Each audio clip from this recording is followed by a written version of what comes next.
Hey everyone, today I'm going to talk about how I made this film, and the reason I'm going to talk about that is whenever we show the film, the audience seems to be quite interested in how the film came together.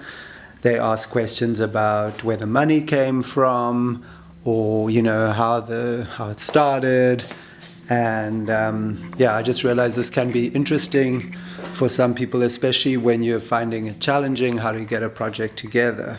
Dwayne Heath, a journalist, a rugby journalist friend, and he popped in and he said on the weekend he had been at this rugby match where this team from the Eastern Cape had come to the Cape, near Cape Town, and beaten Stellenbosch Marties, one of the actually wealthiest rugby clubs in the world. And he said this team seemed to be made up mostly of people working in the small town of Uitenhage. That's a lot of factory workers. This was quite a thing for them to beat Stellenbosch Marties, which was a well-funded rugby club at the Stellenbosch University. So, he thought it was quite an interesting story, and we spoke a bit about this team, and it sounded like, to me anyway, I'd been kind of interested in the way small towns create a sense of community in this world that's often hard to find in cities. So I was looking for a small town story, not necessarily a sport story, but I saw this as a possible way into the type of storytelling I felt like doing. Now at this stage I lived about 9 hours drive from where this was. So I had to think about it. It wasn't just like popping down the road. But I thought, no, this sounds like an interesting crowd to go and meet up with. So I packed up my car, which was a Golf 1.4, like a small car. I'm just saying that because, often people have this idea that documentary filmmakers drive big 4x4s and, you need like a big car with a roof rack and stuff. Well, an adventure vehicle or something. No, well, I didn't have that. I had a small red Golf at the time and packed it up with some camping gear and surf stuff because there's good waves near there. So I was going to combine meeting these guys with the rugby club and chatting about the possibility of making a film, and if it didn't work out, I'd still get a surf trip in for myself. So, win-win situation. So that was probably a day or two later after Dwayne had mentioned this. I thought about it. But, I think it's important to say how I didn't have to think that much. I just trusted my instinct. Dwayne thought it was a great story. I respected Dwayne. When he told me about it, it did sort of send some goosebumps or shivers or whatever in my spine. I thought, no, this sounds good. This sounds interesting. And so, I didn't have to think about it too much before I got in the car and missioned. Dwayne called ahead, so I had a nice introduction to the team from someone. They actually knew Dwayne, set things up for me, and I think that's an important part of how stories start. It's good to have some kind of introduction or connection to the people. I mean, you don't have to, but I would say that was useful. So they knew Dwayne. Dwayne knew me, so there'd been a nice introduction. I don't know what he had said to them, but when I arrived, I thought it would be good to meet them at their rugby practice, which was a Tuesday afternoon. So I arrived before the rugby practice. No one was actually there at the field, but I got there. And then I met the first guys who came. And, what had happened was the whole sort of rugby club had come out to meet me. Some of the elders dressed in their blazers. They said, "Where's your camera?" That was the first question. So I was ready to have chats about, what we're going to film and why we're going to film. But no, they were keen, and they just said, "No, where's your camera?" And so I got the camera out the car and just started filming the practice and chatting with people, and And then after the rugby practice, the leadership of the club invited me out for dinner, and we went to a local restaurant. And there must have been about 5 of them, including it wasn't the coach, it was the manager of the club. And some of the other leadership, older members of the club. And we just went and sat down, and they wanted to know, now, what was I thinking? What were we going to do? So, I said, I'd like to make a film with them. I thought this could be an interesting topic, what was going on with them. And then the conversation went to, well, where's the film going to, are you from SABC, which is our national broadcaster?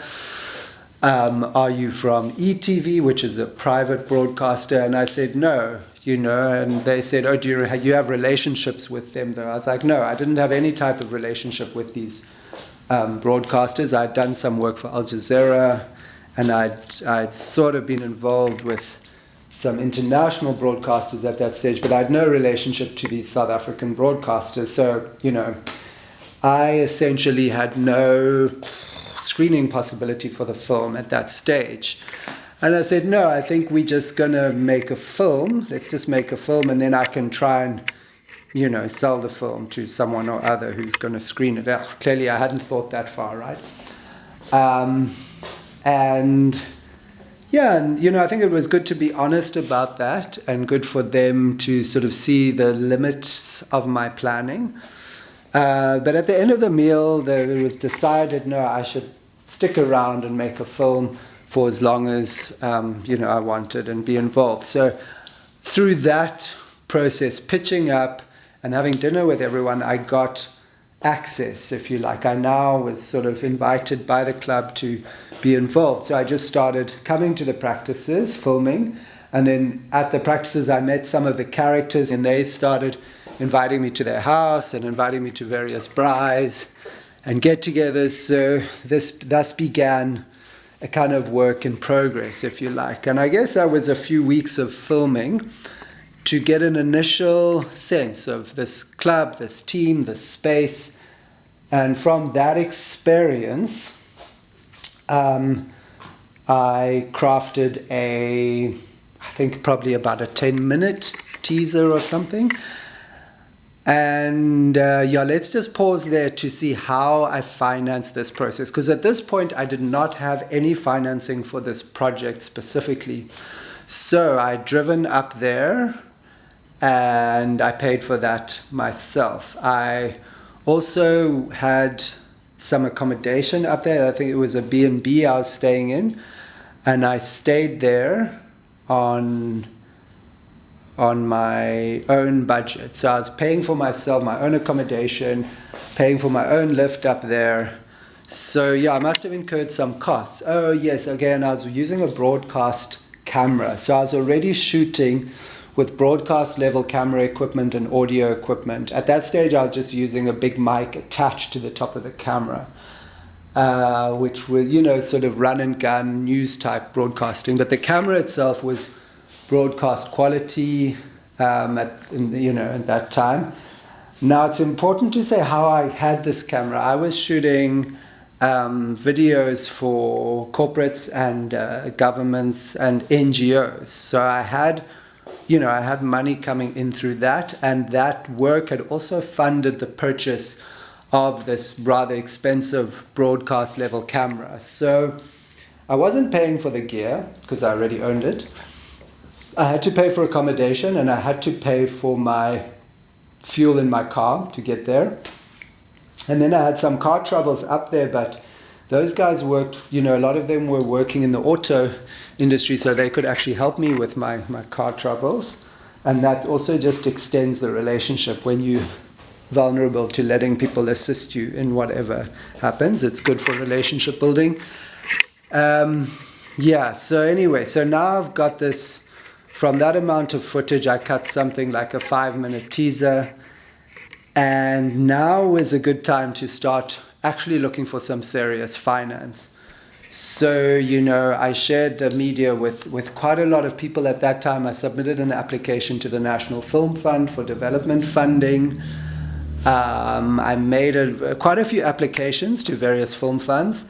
And I started speaking to corporations who I thought might like to sponsor the film. Great, so that covers the development period, or the beginning of the production.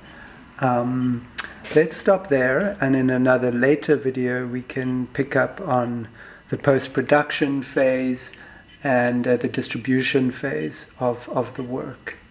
Thanks for listening, and yeah, if you want to ask questions or continue this discussion or look for some more detail in it, let's do that in the space below. See you soon.